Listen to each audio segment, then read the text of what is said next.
আসসালামু আলাইকুম। এসএসসি সাধারণ গণিতের অনুশীলনী 8.2 এর 1 নম্বর এই যে প্রমাণটা আছে সেটা আজকে আমরা পড়ব। যতগুলো প্রমাণ আছে হট টপিক অর্থাৎ খুব বেশি পরিমাণে আসে তার মধ্যে এই প্রমাণটা অন্যতম। চলো এই প্রমাণটা শুরু করা যাক। এই প্রমাণটা হচ্ছে ও কেন্দ্র বিশিষ্ট বৃত্তে এ বি সি ডি একটি অন্তর্লিখিত চতুর্ভুজ, অর্থাৎ যে চতুর্ভুজের 4টা প্রান্তই দিয়েই একটা বৃত্ত অতিক্রম করেছে বা চতুর্ভুজটা হচ্ছে বৃত্তের ভিতরে, সেই ধরনের চতুর্ভুজকে বলা হচ্ছে অন্তর্লিখিত চতুর্ভুজ। অন্তর্লিখিত চতুর্ভুজ মানে চতুর্ভুজের 4টা কৌণিক বিন্দুই বৃত্তের পরিধির উপর অবস্থিত। দেখো আমাদের এখানে এ বি সি ডি এই চতুর্ভুজের 4টা কৌণিক বিন্দু এ বি সি ডি এরাই ও কেন্দ্র বিশিষ্ট বৃত্তের পরে অবস্থিত। তাহলে প্রমাণের এই পর্যন্ত বোঝা গেল। এই চতুর্ভুজের 2টা কর্ণ থাকবে, একটা হবে এসি এবং বিডি। এইটা হচ্ছে আমাদের এসি কর্ণ এবং এইটা হচ্ছে আমাদের বিডি কর্ণ। তারা পরস্পর ই বিন্দুতে ছেদ করে। এই যে এসি কর্ণ বিডি কর্ণ পরস্পর ই বিন্দুতে ছেদ করে।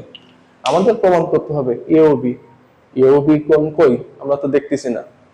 চলো এ ও বি কোণকে খুঁজে বের করা যাক। আমরা এ ও বি কোণ হবে এও এবং বিও যোগ করো, তাহলে এই হচ্ছে তোমাদের এও বি যোগ সিওডি। সিওডি কই, ওসি আর ওডি যোগ করো, তাহলেই দেখবা এখানে সিওডি কোণ চলে আসে। এই হচ্ছে ওসি এবং এই হচ্ছে তোমার ওডি, তাহলে এইটা হচ্ছে সিওডি। এই দুইটা কোণের যোগফল, এই দুইটা কোণের যোগফল হবে 2 এইবি। এইবি কোণ কোথায়, এ ই বি এই কোণটা, অর্থাৎ এই কোণটা নীল এবং এই কোণটাও দেখো নীল কালারের দুইটা কোণ। যাতে আমি নীল কালার দিয়ে উপস্থাপন করতেছি যাতে তোমাদের চোখে খুব সুন্দর করে ধরা পড়ে। এ ও বি এই কোণটা, সি ও ডি এই কোণটা, এই দুইটা কোণকে যোগ করলে হবে 2 এই বি কোণ। এই বি কোণ কোথায়, এই যে এই কোণটা, এই কোণটা, অর্থাৎ এই বি কোণের দ্বিগুণ, ওই দুইটাকে যোগ করব। এই প্রমাণটা আমার অভিজ্ঞতা থেকে দেখা গেছে বিগত সালে অনেক স্টুডেন্টরাই এই প্রমাণটা অ্যাভয়েড করে চলে যায় এবং তারা রিস্ক নেয় এইটা না পড়ে অন্য কোনো প্রমাণ পড়ার জন্য। কিন্তু এই প্রমাণটা খুবই খুবই ইম্পর্টেন্ট। আমি আগেই বলেছি যে আমার ক্লাসটা এরকম ভাবে না যেন পরীক্ষার হলে কিভাবে লাগবে। আমার উদ্দেশ্যই হচ্ছে এইটা, তুমি কিভাবে এটা না মুখস্থ করে মনের ভিতরে রাখবা। আমি এই উপপাদ্যটা তোমাদের জন্য সহজ করে দেব বা এই প্রমাণটা তোমাদের জন্য সহজ করে দেবো। জাস্ট 2টা জিনিস যদি তুমি মাথায় রাখো, একটা হচ্ছে তোমার অতীত ক্লাসের এবং আর একটা হচ্ছে এই ক্লাসের। অতীত ক্লাসের কোনটা, সেটা হচ্ছে ত্রিভুজ, যে কোনো একটা ত্রিভুজ নাও, এই ত্রিভুজের যে কোনো একটা বাহুকে বর্ধিত করো। বর্ধিত করলে এখানে একটা কোণ উৎপন্ন হয়েছে, এই কোণটাকে বলা হয় বহিস্থ কোণ। এই বহিস্থ কোণ হয় ওই ত্রিভুজের, ধরে নাও যে কোণ এ বি সি, এই ত্রিভুজের বহিস্থ কোণ হবে বিপরীত অন্তস্থ এই কোণ এবং এই কোণের যোগফলের সমান। অর্থাৎ এখানে বহিস্থ সি এ ডি কোণ, সি একটু বড় করে দেখি, সি এ ডি কোণ ইজ ইকুয়াল টু, এই বহিস্থ কোণটা হবে বিপরীত, এটাই হবে বিপরীত অন্তস্থ আর এটাই হচ্ছে বিপরীত অন্তস্থ, এই দুই কোণের যোগফলের সমান। এই কোণটার নাম কি হতে পারে, এ বি সি কোণ, এ বি সি কোণ, আর এই কোণটার নাম হবে এ সি বি কোণ, এ সি বি কোণ। এই প্রমাণটা যদি তুমি বুঝে করতে চাও, তোমার এই জিনিসটা মাথায় থাকা লাগবে। সেটা কি, ত্রিভুজের যে কোনো এক বাহুকে বর্ধিত করলে ত্রিভুজটার বাইরে একটা বহিস্থ কোণ উৎপন্ন হয় এবং সেই বহিস্থ কোণটা হবে ওই ত্রিভুজের অন্তস্থ অন্য দুই কোণের যোগফলের সমান। এইটা কিন্তু না, এটাও অন্তস্থ কোণ, তবে এই বহিস্থ কোণের সাথে লাগানো আছে বলে এইটাকে বলা হয়েছে সন্নিহিত অন্তস্থ কোণ। আর এই দুইটা কোণও অন্তস্থ কোণ, কিন্তু এই বহিস্থ কোণের সাথে এদের সম্পর্ক নেই এবং ওই বহিস্থ কোণের বিপরীত প্রান্তে এরা অবস্থিত, তাই এদেরকে বলে বিপরীত অন্তস্থ কোণ।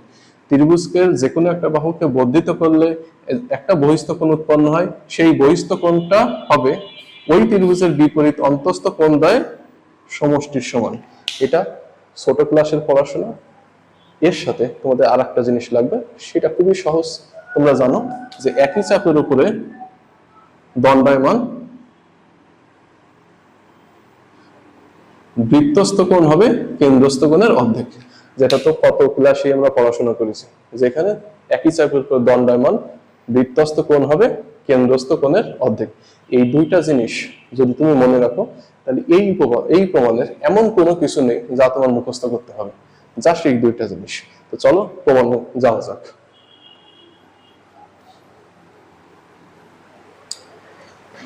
আমি তোমাদেরকে এই প্রমাণের যেদিকে খেয়াল করতে বলবো শুধু সেই ত্রিভুজটার দিকে খেয়াল করবা, এবং আমি সেইটার কালার চেঞ্জ করে দিচ্ছি, আমি এটা লাল কালার দ্বারা মার্কিং করে দিচ্ছি। যেখানে এই যে এই রেখাটা এই এই রেখাটা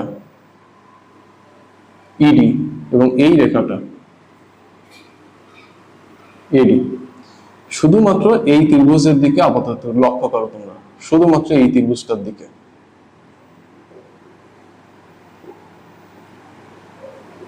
এই যে এখানে তোমাদেরকে গ্রে কালার এখানে ডট ডট ডট ডট চিহ্ন দিছে, শুধুমাত্র এই ত্রিভুজটাতে তোমরা লক্ষ্য করবা। আচ্ছা, এই ত্রিভুজটাতে লক্ষ্য করার আগে আমাদের এখান থেকে দেখো যে এখানে আছে এ ও বি, লক্ষ্য করে দেখো এ ও বি এটা আসলে একটা কেন্দ্রস্থ কোণ, এ ও বি একটা কেন্দ্রস্থ কোণ, তাহলে ওই কেন্দ্রস্থ কোণের সাথে সম্পর্ক থাকবে নিশ্চয়ই কোনো বৃত্তস্থ কোণের।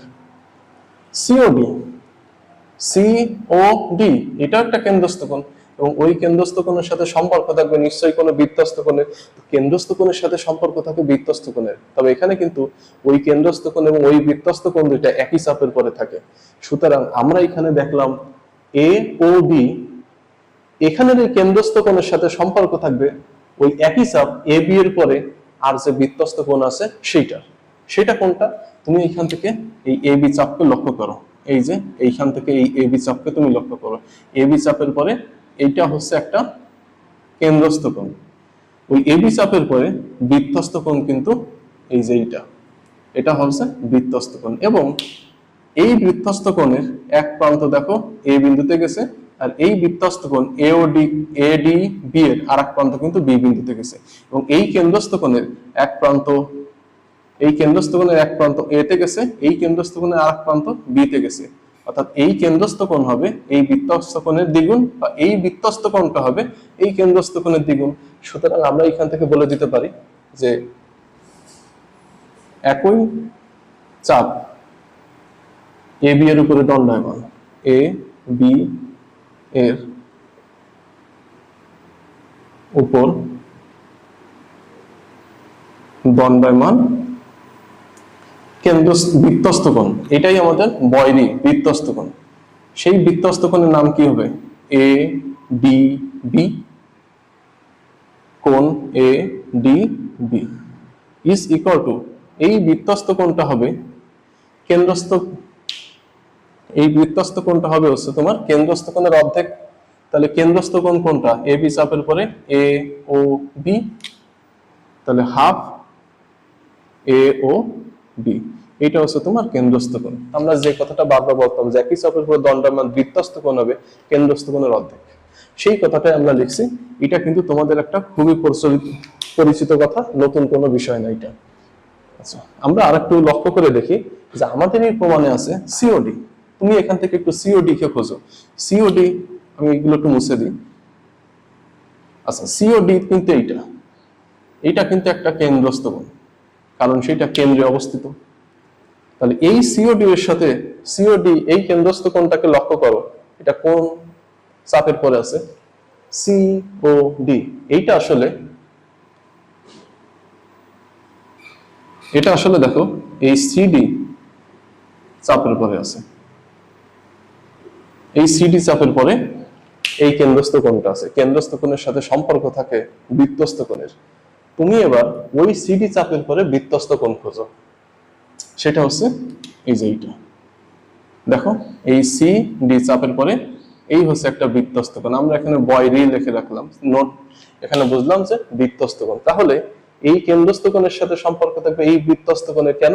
কারণ এই কেন্দ্রস্থ কোণের দুই প্রান্ত সিডি আর এই বৃত্তস্থ কোণের দুই প্রান্ত সিডি, এবং আমরা আগে থেকেই জানি যে বৃত্তস্থ কোণ হবে কেন্দ্রস্থ কোণের অর্ধেক।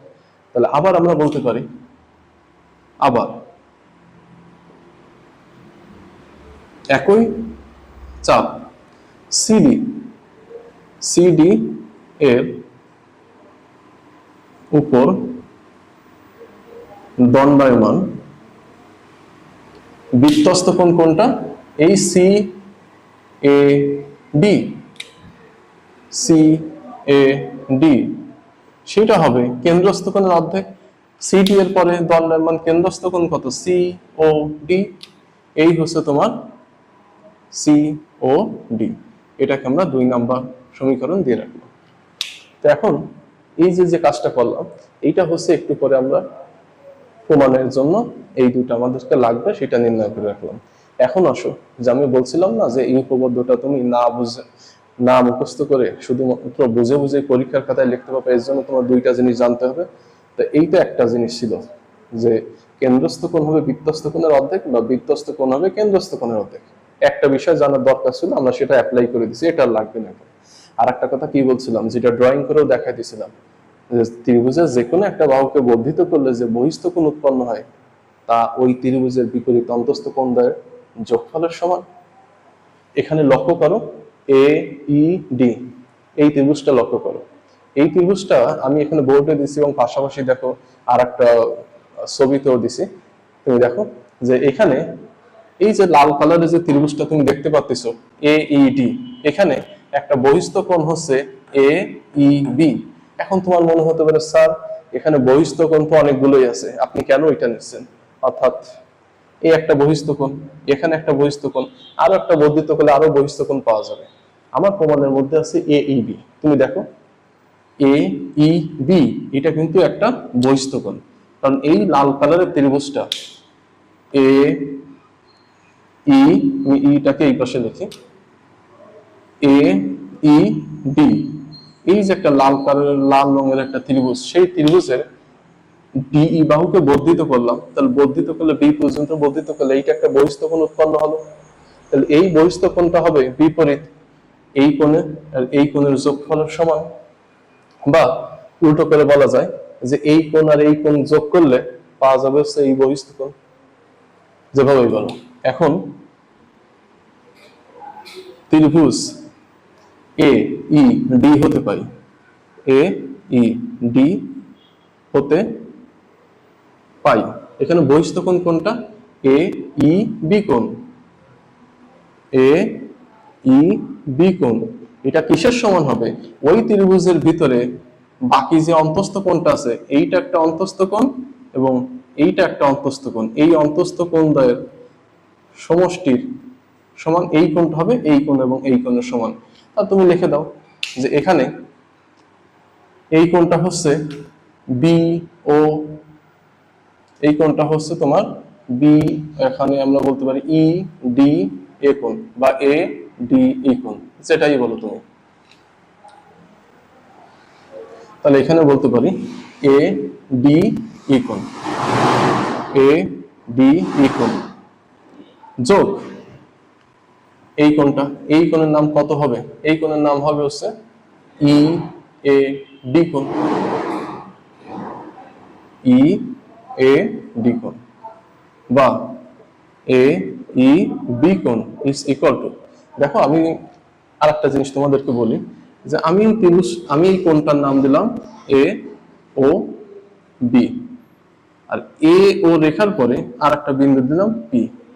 এখন আমি যদি তোমাকে বলি এ ও বি কোণ যা, এ ও বি কোণ যতটুকু, পি ও বি কোণও ততটুকু, পি ও বি কোণও ততটুকু। আসলেই তো তাই, কারণ এ থেকে ও তে এসে বি তে চলে গেলে যে কোণ উৎপন্ন হয়, পি থেকে ও তে এসে বি তে চলে গেলে সেই একই কোণ উৎপন্ন হয়। সুতরাং এ পি ও, এখান থেকে এ ও পি বললেও যা, পি ও এ বললেও তাই। অর্থাৎ এই বিন্দুটাকে একটু এখানে নিয়ে বাড়াই বললেও সমস্যা নেই, বা ওই বিন্দুটাকে এখানে এনে নিয়ে বললেও সমস্যা নেই, কোণের পরিমাণ একই থাকতেছে। তাহলে আমরা এখানে লক্ষ্য করো যে আমাদের এখানে আছে এ ডিই, এ ডিই। আমি যদি এখন এ ডিই এইটুক না বলে আমি যদি বলি এ ডিবি, অর্থাৎ ই পর্যন্ত না এসে যদি বি পর্যন্ত আসি, কোণ কিন্তু যা ছিল তাই থাকবে। সুতরাং আমরা এখানে এ ডি ই কোণকে লাগবো এ ডি বি কোণ, এ ডি বি কোণ, এই যে এইটা। তো কেন লিখলেন? কারণ এ ডি বি এর একটা মান আছে, দেখো এ ডি বি এর মধ্যেই আছে এও বি, আর প্রমাণের মধ্যে সেই এও বি, এখন আমাদের এইখানে প্রমাণের মধ্যে এও বি চলে আসবে। এবং আরো লক্ষ্য করো ই A D, E A D এই কোণটা, এখন আমি যদি ই থেকে এ তে না যাই, সি থেকে এ তে যাই, তাহলে তো সে একই থাকতেছে। ই এ ডি বললে যতটুকু, এখান থেকে সি এ ডি বললেও ততটুকু। সুতরাং ই এ ডি এর জায়গা লাগবো আমরা সি এ ডি কোণ, বা এ ই বি কোণ ইজ ইকুয়াল টু, দেখো এখানে এ ডি বি আছে, তুমি 1 নম্বর সমীকরণে লিখে আইছো বা প্রমাণ করে দেখাইছো এ ডি বি মানে half of A O B. তাহলে আমি এখানে মানটা বসা দিলাম half of A O B. আমার প্রমাণের জন্য এ ও বি লাগতো, এই যে সেই প্রমাণের মধ্যে এ ও বি চলে আসছে। আরো দেখো এখানে তোমার সি এ ডি আছে, এখানে সি এ ডি, এখানে আমরা সি এ ডি মানে হচ্ছে হাফ অফ সিওডি, এখানে লেখো half of C O D. তাহলে দেখো প্রমাণের মধ্যে সিওডি লাগবে, তোমার এখন সিওডি চলে আসে, উভয় পক্ষ থেকে হাফ কমন নাও। তাহলে এ ই বি কোণ is equal to half of A O B plus C O D. এই পাশে হাফ যদি এ পাশে চলে আসে, তাহলে আমরা লিখতে পারি 2 এ ই বি কোণ is equal to A O B যোগ সি ও ডি। আমরা একটু পক্ষান্তর করি, লেফট সাইডকে রাইট সাইডে, ওই রাইট সাইডকে লেফট সাইডে এবং লেফট সাইডকে রাইট সাইডে লিখি। তাহলে এ ও বি কোণ প্লাস সি ও ডি কোণ is equal to 2 A E B কোণ। এইটাই হচ্ছে আমাদের এখানেই প্রমাণ হয়ে গেছে। তো দেখতে পাচ্ছ যে মাত্র দুইটা জিনিস আমরা মনে রাখছিলাম, একটা হচ্ছে ত্রিভুজের যে কোনো একটা বাহুকে বর্ধিত করলে যে বহিস্থ কোণ উৎপন্ন হয় তার বিপরীত অন্তস্থ কোণ দ্বয়ের সমষ্টির সমান, এবং আর একটা জিনিস যেটা আমরা ভালোভাবেই জানি যে একই চাপের উপর দণ্ডায়মান বৃত্তস্থ কোণ হবে কেন্দ্রস্থ কোণের অর্ধেক। এই দুইটা জিনিসকে কাজে লাগায় দেখো আমরা প্রমাণ সম্পন্ন করে ফেলেছি।